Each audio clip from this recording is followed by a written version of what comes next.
Nudity used to be really common in film.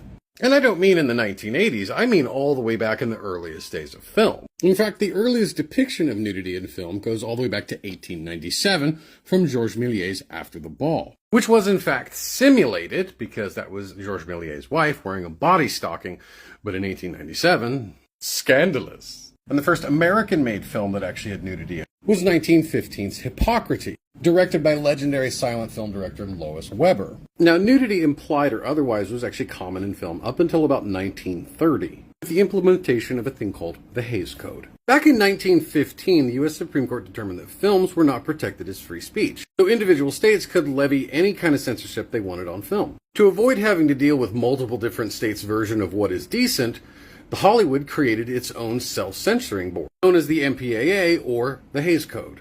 I'll get more into that later. Props to history.